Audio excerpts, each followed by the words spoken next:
Previously, the part ended with the final boss dungeon being completed. As a result, the Awakeners finally escaped from that incident. So, what is the continuation of the story? Let's begin. 1 week later, precisely at the International Giant Tower Convention, it will be turned into an international media conference. A beautiful girl named Tian Tian told Lu Yao that I come from a medical family. Although it took quite an effort to get 2 tickets, I am happy because both of us can attend this conference. Lu Yao, Lu Feng's younger sister, looked very happy and thought the place was heaven for those who wanted to pursue a medical field. Tian Tian confirmed the woman's words, pointing to the stage because Lu Yao's idol would soon be introduced. Not long after, on stage, a woman stood and introduced herself as Dr. Bertha. She was the director of the neurology department at John King Hospital and also a medical lecturer at the University of Edinburgh. The woman was also a very good doctoral supervisor. 10 years ago, she was considered to have the hands of a goddess by one of the senior doctors. Lu Yao immediately lit up when she saw Dr. Bertha. The girl hoped that one day she could work with Dr. Bertha because she regarded the doctor as her deity. Lu Yao even made a photo of the woman as her cell phone wallpaper. But unfortunately, electronic devices were prohibited there, so she couldn't take pictures. Tian Tian explained that cell phones were not allowed there because Dr. L would attend this event and had never appeared in front of the media before. That's why the organizers violated the use of any electronic devices. Even the videos published by the organizers would be edited to censor Dr. L's face. Lu Yao was shocked because she thought Dr. L was a very mysterious figure. Tian Tian explained that due to a train accident that occurred in the city some time ago,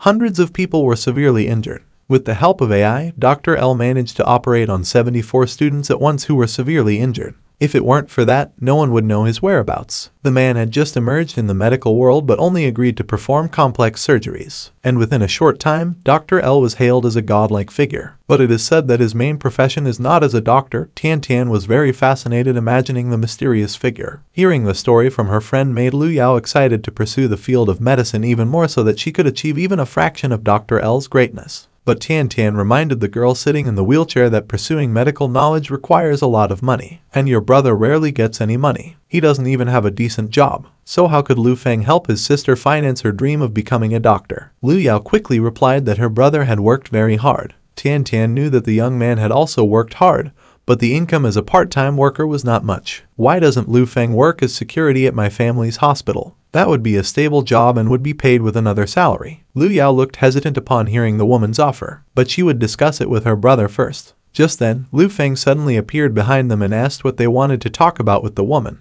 Lu Yao was surprised. Why can you appear in a place like this? Without hesitation, Tian Tian immediately commented on Lu Feng's attractive attire. In my opinion, Lu Feng is here to work for the success of this event. But Lu Feng quickly replied no. Tian perceived the young man's answer as an embarrassment but still realized that the pay at that place was not good. Confidently, Tian Tian was offered a job as security at their family hospital. In my opinion, the job opportunity is better than being an odd job worker. Lu Feng was indifferent and just said thank you, and had to go to the stage to say a few words because this committee was the event opener. As Lu Feng slowly walked away from them, Lu Yao reminded him not to act rashly. Because I have great respect for this profession, so this place is truly like heaven. On the other hand, Tian Tian was shocked that the young man could get the opening session, whereas your father, who is a hospital director, does not have the qualifications to give a speech there. Suddenly, a middle-aged man appeared and asked Tian Tian what they were talking about. The girl was very happy to see her father's appearance. Once again, Tian Tian insisted on hiring Lu Feng as a security guard at their hospital. When Mr. Sun looked towards the figure referred to as Lu Yao's brother,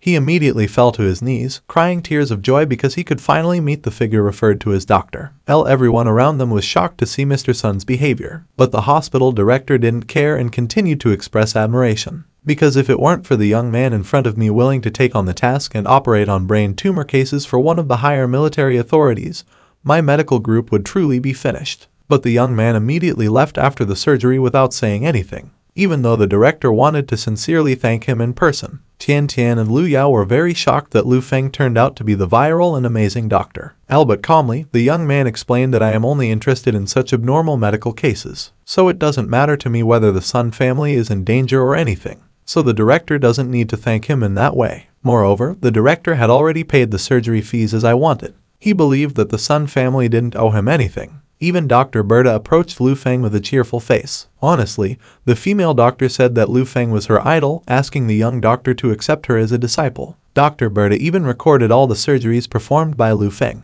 With a flushed face, the female doctor asked for Lu Feng's contact information. But with a lazy look in his eyes, Lu Feng declined, refusing to take on a disciple. The host asked Dr. L to come up on stage and liven up the event with a few words. Before going up on stage, Lu Feng intentionally waved to his sister with a cheerful smile, saying they would talk later when they got home. After the young man left, Dr. Berta immediately bowed down to Lu Yao, begging her to help get Lu Feng's contact number. Lu Yao panicked and asked the doctor not to behave like that. She even said that she had admired Dr. Berta for years. On the other hand, Tian Tian cried, realizing how embarrassing her behavior had been. There, a genius doctor was requested to become a security guard for my family's hospital. After Lu Feng went on stage, the audience was very enthusiastic and gave him a hearty round of applause. First, the young man said it was also an honor for him to welcome everyone to the venue. The organizers asked him why he became a doctor, a topic that intrigued many. With a serious face, the young man replied that it was so he could personally perform surgery for his sister someday. That was the only reason he wanted to become a doctor. He also thanked Lu Yao for always protecting him, declaring his love for her in front of everyone. Right after that, the spotlight fell on the girl sitting in the wheelchair. Now it was clear that the girl cried upon hearing Lu Feng's words. After the brief welcome, Lu Feng walked out of the building, thinking that his sister would probably be ready for surgery after a little more physiotherapy. After performing 5 consecutive surgeries, he came straight to the conference. The young man yawned out of tiredness. He realized that a doctor's life was even more difficult than that of a player who constantly wanted to upgrade. Then he remembered to check his email. It turned out there was a message from Eileen informing him of the coordinates and time for the first invasion of the Shadow World monsters. This plan would take place in Tokyo, Japan, in an estimated 24 hours. Lu Feng cursed angrily because the deadline was almost missed. He immediately ran while making a phone call to the little witch. Unfortunately, her number was not active. Just then, important news aired on television that 5 minutes ago, they received a report from Japan that the Shadow World Gate had appeared in Tokyo. Countless monsters had emerged from the gate, causing chaos in Tokyo. This was also the first time the Shadow World had invaded the human world. Lu Feng held his phone tightly. He knew Tokyo's fall was predictable, but Tao Tao's safety, the little witch, was still unknown. The young man hoped the little girl would wait a little longer for him to save her. In Japan, chaos reigned everywhere. Monsters destroyed all buildings and anything they encountered.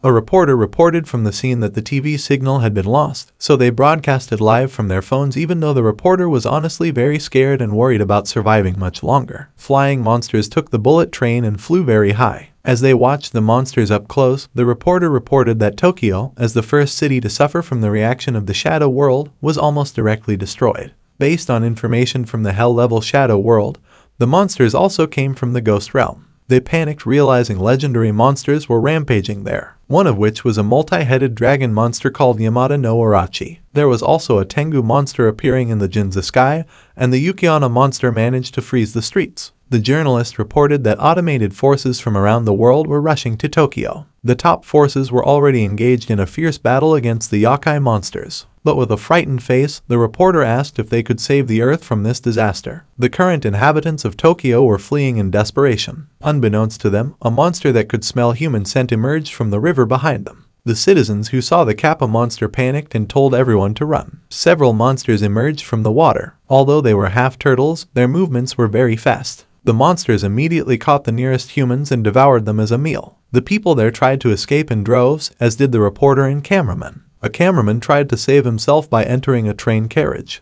but shortly after, a Kappa monster managed to find him. When the monster was about to catch the journalist, fortunately, special forces quickly appeared and shot all the Kappa monsters at the scene. Then one of the team members reported to their superior that they had eliminated the target at that location. The commanding officer overseeing from atop the building said it was now time to initiate the rescue operation. They were a special team of biochemical resistance forces owned by Tokyo. The general noticed someone survived. A green-haired girl behind him felt relieved that not all humans were destroyed. The general descended to open the gate and told the journalist not to worry because they were now safe and could leave the place. But suddenly, the eyes and mouth of the journalist lit up, shooting one of the security members. Even the journalist turned into a tentacled monster that captured everyone at the scene. The journalist turned into a monster tree filled with human heads. The commander realized the reporter had been infected with Jimangu parasites, so it was better to just burn them right away. Before the entire special team could take action, the tendrils from the tree captured the building they were standing on and immediately collapsed it with one motion. The commander and the others couldn't escape in time, likely falling amid the rubble. Yui, the only remaining member, was stunned to see her entire team slaughtered by one monster. The green-haired girl could only fall to her knees, crying and apologizing for not being able to visit her grandmother's village again. This girl was resigned to the possibility of dying there. It was then that a magical light appeared so powerful that it disrupted the vision of the tree monster. Cao Dao appeared, immediately pulling Yui's arm to escape using the flying broomstick he owned. Cao Dao asked Yui to hold on tight as it would accelerate their speed. They both soared above the city until they reached the rooftop of a building. Yui was deeply saddened realizing that all her relatives were dead. Cao Dao comforted her, assuring them that they would be alright. He was also confident that Yui would be able to meet her grandmother again, just like him, who would still live and could see his grandmother too. Yui thanked him and asked where Cao Dao's grandmother lived. Cao Dao replied that his grandmother was lucky enough to be in New York for business matters. Cao Dao became annoyed because although he wasn't as lucky as his grandmother, his boss kept saying that he would face disasters that year. He truly didn't expect his boss's words to become a reality. Unfortunately, his boss was thousands of miles away because if he were close to him, the young man would surely come to rescue him. Although his boss seemed unserious, he was quite reliable. Yui also thought about their strong leader. If they were there, they would surely be able to escape safely. Cao Dao thought they had to rely on themselves at that moment. He urged Yui to escape with their efforts. However, before they could move, they felt movement. Yui quickly signaled Cao Dao to be silent. There was a very large yokai wandering the streets. Yui then said that their current location was indeed near the Shadow Gate, which was a death zone, and many yokai roamed there so they couldn't escape. Cao Dao then asked what they should do at that moment. Yui then said that about 600 meters away there was an underground shelter. They could wait to be rescued there by their stronger leader than those yokai who would surely come to save them. Cao Dao agreed and hoped that the iron-blooded female captain Yui mentioned would come soon to rescue them. Although Cao Dao missed Lu Feng very much at a time like this. In the heart of Tokyo, the battle between humans and yokai rages on. The female captain has a large yokai in her grasp. Below, the team members are in a panic as their captain has been defeated by the yokai, indicating that they will soon follow suit. Other team members are increasingly convinced that they will die there. As the captain gets closer to the yokai's wide-open mouth, she pulls out a bomb from her grip. The captain throws the bomb into the yokai's mouth, causing a significant explosion. The yokai's body shatters, stunning the entire team, especially when the captain adds to the damage with sword slashes that bisect the yokai's body, causing it to collapse. The team members soon realize that the captain intentionally allowed herself to be captured to throw the bomb into the yokai's throat. The team members quickly inquire about the captain's condition and are told that after hanging on for quite some time, she will soon recover from her minor injuries. The captain then urges the team members to clear a path, but they cannot do so because they are besieged by so many yokai at the moment. The captain confidently declares that they will fight to the death, even if it means dying there while drawing her sword. Suddenly, a motorcycle zooms above them. A man riding the motorcycle immediately pulls out a pistol from his clothing and begins shooting at the yokai. He blindly manages to defeat many yokai at that moment. Then, with his motorcycle, he deliberately makes spinning movements, turning his bike into a weapon to knock down many more yokai. Seeing all of this, the team members are curious about the strong man's identity. Meanwhile, the motorcyclist continues to attack the yokai with his bike until he finally defeats them all and stops not far from the captain. The man casually greets the captain affectionately, claiming he has come to pick her up, and asks the woman to get on the motorcycle. The man finally removes his helmet, and the captain admits that he has the wrong person because he's not anyone's lover. Calmly, Lu Feng begins to say that the captain's name is Maki Kirishima, who is 24 years old that year. The woman has a mole on her left buttock. Lu Feng also reveals that the first person to confess love to Maki in high school was hospitalized for 3 months. Lu Feng also states that Maki's biggest secret is on April 21st, 5 years ago, at midnight. Seeing all of this, the team members are very surprised because they never expected their tough captain to already have a boyfriend. Other members also admit they've never heard of it, so they're very curious if Lu Feng is her lover. However, Maki feels uncomfortable hearing this and even threatens to kill Lu Feng if he reveals more while pointing her sword at his head. Lu Feng casually asks Maki, his old friend, to get on the motorcycle if she wants to save the entire team. However, Maki is very curious about how Lu Feng knows all of this. The man says he doesn't have time to explain everything and asks Maki again to get on the motorcycle. Finally, the woman lifts her sword and gets on the motorcycle. Maki then asks the stranger, alias Lu Feng, about his plan to get rid of all the yokai.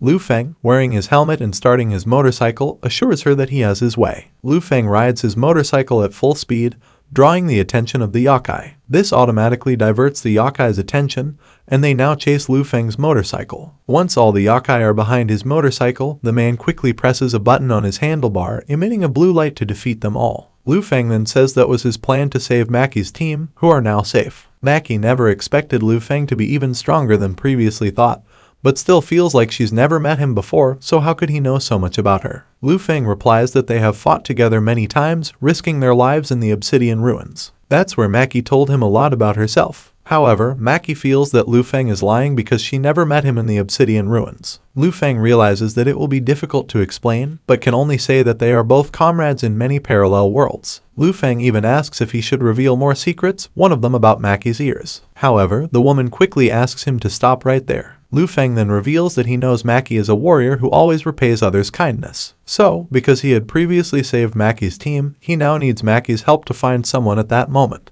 Maki immediately agreed because she indeed felt indebted to you. I will help find that person. For Maki, Lu Feng was lucky because the internet throughout Tokyo was down at that time, but their special encrypted network could still be used. Maki tried to pay attention and finally found the person Lu Feng was looking for. Maki said that Cao Dao was still alive and had also appeared in recordings of the Fifth Army's battles. Cao Dao was also seen saving Yui. Lu Feng asked Maki to inform him of the last location. Maki knew that Cao Dao had saved Yui, so Yui would surely lead them to the shelter of the biochemical defense forces, but they might not be safe there because it had become a forbidden zone in Tokyo. The place was in the nearest zone to the Hell Gate, which was also where the Yokai Kings gathered. Maki then explained that according to information from the Tokyo military, the city was currently divided into 3 major areas and they were in the blue zone at that time. Lu Feng then asked if the division of the areas was based on Yokai strength, and Maki immediately confirmed. She then explained that the blue zone was where many Yokai warriors and some Yokai generals were located. In the red zone, there were a large number of Yokai generals and Yokai kings who sometimes appeared there. Meanwhile, in the purple zone, there were at least 9 Yokai kings and there was a possibility of higher ranked Yokai being there. If they encountered a Yokai king,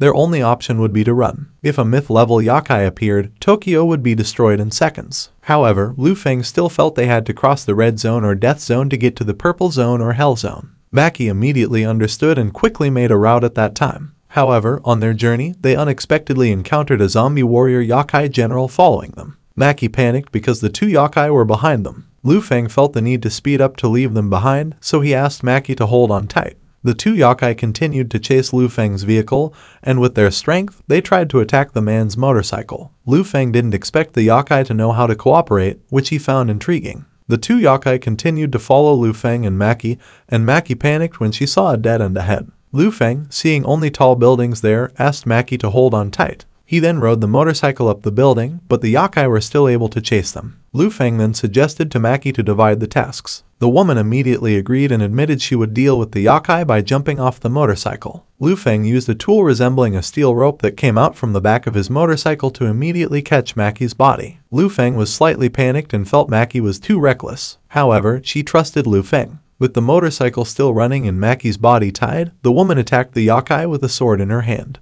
Lu Feng immediately told Maki to use the sky/power, and she did so to attack the blue-colored Yokai. She successfully broke the Yokai's head with the power of the sword, causing the Yokai's body to fall. Lu Feng used the rope to pull Maki's body back onto the motorcycle. Maki was quite impressed that they could work together so well and that Lu Feng even knew her skills. Lu Feng agreed because they were partners. However, at that moment, a red-colored Yokai tried to attack them, and Maki immediately asked Lu Feng to be careful. On the other hand, Lu Feng's motorcycle finally arrived safely on the rooftop of the building, and Maki realized they had reached the red zone or death zone. Lu Feng then asked what to fear from that because Maki had a favorite saying, "I won't let life or death stop me, and I'll keep fighting until I'm satisfied." Of course, Maki was prepared for that. Meanwhile, some people were standing and observing the situation. A woman then asked Lord Soul Shepherd if it was true that they were going into the Hell Zone and entering the Hell Gate. Lord Soul Shepherd admitted he had no other choice. "I have killed thousands of people in the city to cultivate my necromancer skills." Lord Austin also had no choice but to expel him from the Ark due to public pressure. "I have to do this to return to Lord Austin and become one of the 12 saints." Warhammer immediately agreed because he believed Lord Austin would return Lord Soul Shepherd if he successfully entered the Hell Gate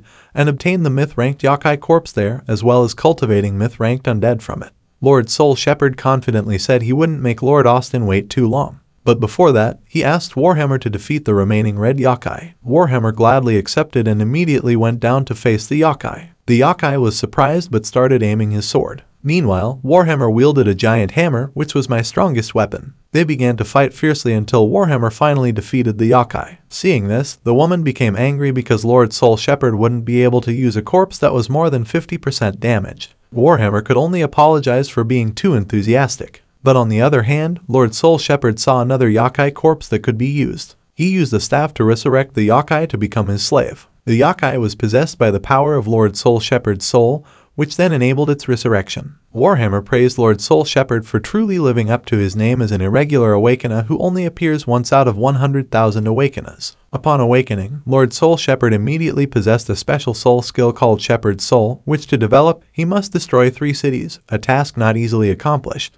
Warhammer knew that Lord Soul Shepherd would obtain myth-level undead if he entered the 100 Ghost Realm within the gates of hell. Hearing that the 100 Ghost Realm was surrounded by limitless miasma so powerful that even giant dragons couldn't stay there for long, Lord Soul Shepherd was confident that all they needed to do was to bring an awakener who could dispel the miasma for them. The woman then mentioned that Tao Dao was a level 37 mage but had a maximum poison cleansing buff. She also mentioned that Tao Dao happened to be in Tokyo. They just needed to capture and bring her with them to enter the gates of hell to ensure the success of Lord Soul Shepherd's grand plan. Lord Soul Shepherd then asked the woman, who had the tracker class, to track Tao Dao's whereabouts immediately. Using the tracking skill Shadow Search, the woman could show that Tao Dao was hiding in the Hell Zone, so they should be able to successfully capture her. At that moment, they immediately searched for Tao Dao. Still in Tokyo, corpses littered the streets with large 3-eyed crows feasting on their bodies. A child and an old man watched from afar, fearful. The child was on the verge of tears, but the man asked him not to make a sound because the 3-eyed crows had highly sensitive hearing.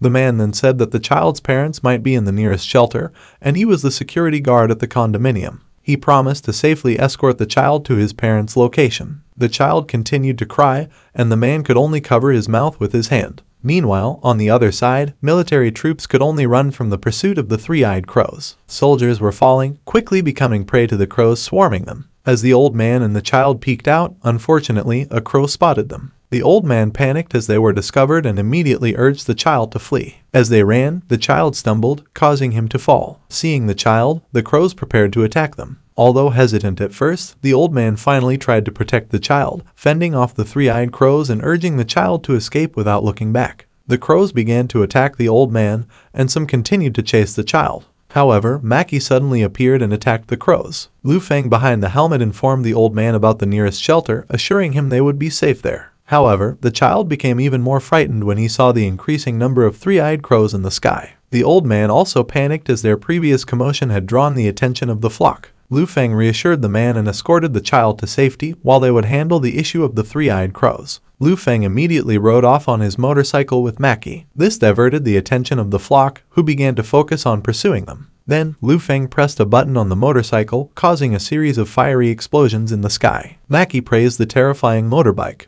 Lu Feng then mentioned that so far, he could only use 2 modes that had already been activated. He believed the motorcycle would be even better if he could activate the 3rd mode, the spaceship. Watching their departure, the old man, now at the safe location, waved his hand and called them gods, while the child bowed and thanked them. Seeing their departure, the old man was slightly worried because the Legion temple ahead had been taken over by terrifying monsters, and hundreds of soldiers had died there. He could only hope that the heavens would protect such good people. Meanwhile, upon arriving at a location shrouded in mist, Lu Feng asked Mackie to dismount from the motorcycle. They walked slowly towards the temple, and Mackie felt they should leave immediately as the place looked very unpleasant. Lu Feng just asked her to follow him. They cautiously approached the temple and could hear drumming from inside the building. Shortly afterward, something emerged from the mist. Mackie was slightly confused as they looked just like the military troops who had fought yokai earlier. Lu Feng casually remarked that they were no longer human, then shot at them. Without waiting long, Mackie also joined in attacking the troops. However, more bodies kept appearing along with the sound of drums. Lu Feng attacked one of them and then said they were all just corpses that wouldn't move again if they could remove the Oni masks from their faces. Mackie immediately understood. Lu Feng added that they would do as they usually did, each handling half of the troops. After that, they began to attack each monster that came at them.